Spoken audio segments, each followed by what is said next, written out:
Welcome back. Now, the Court has been hearing the IEC's appeal against the Electoral Court's ruling allowing Umkhonto weSizwe party leader Jacob Zuma to contest the upcoming elections. This after the Electoral Court overturned the decision to disqualify MK party leader Jacob Zuma from contesting in the May 29 elections over a contempt of court conviction. Let's get some reaction as we speak to Reverend Nthla, who is the National Committee member of Defend Our Democracy. Reverend, thank you so much for joining us this evening on News at Prime. Now, the case is still underway, but, there have been opposing views, primarily more from, the MK party, saying that this issue was not the IEC to take on in the first place. But as Defend Our Democracy, you've got a different view to this. Thank you, Marcia, and thank you for having us. Yes, as the DOD, our view is that the IEC is well within its right to approach the Court because at issue is more than simply an individual, i.e. former President Jacob Zuma or the MK party, but at issue is the way that our democracy evolves.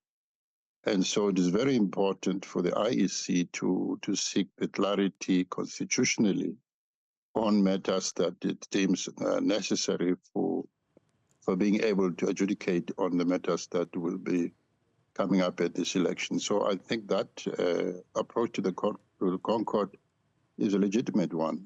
And I think as a country, we know that the IEC over the years has delivered very credible results, and we'd like for that to remain so. We'd like for that to remain an important public institution that gives a sense of confidence to South Africans who go to the polls. So as much clarity as is needed, even at the constitutional level, I think it's a valid pursuit by the IEC.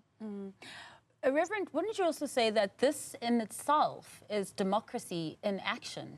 The ability for a former president to be able to even take the IEC to court, for the IEC to be able to take the matter to the Apex Court as well.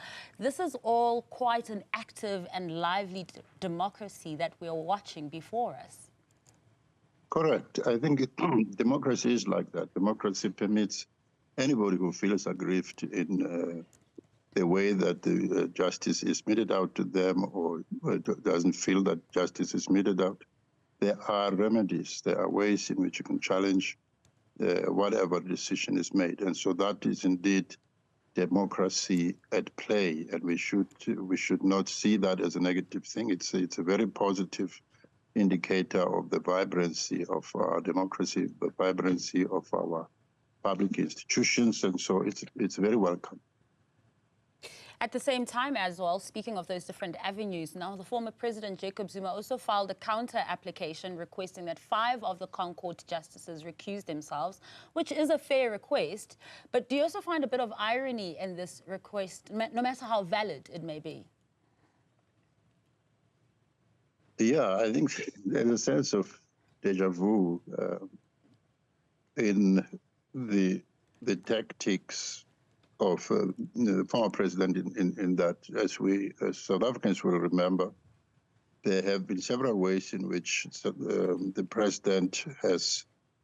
former president has avoided appearing in court because for one reason or the other, he would argue on a technicality that people must recuse themselves, or for some reason, never being able to come to give an account of his conduct in political office. So, in a sense, this is something. It's almost like we can say we've seen this movie before. But having said that, we think that it is a valid attempt. I think it will be up to the court to make a ruling on whether or not his request is valid. But again, I think it's democracy at play. It's a legitimate thing for him to raise and to try his chances, and that one can't take that away from him. I think in the end, as Defend Our Democracy, we'd like to make sure that our public institutions, all of them, the Constitutional Court, the IEC, Section 9 institutions, all of them are not attacked in any way and hindered in any way in the conduct of their duties. And so that is the reason we rise up in defense of the IEC and of even the MK party for them to do to make appeals as they like.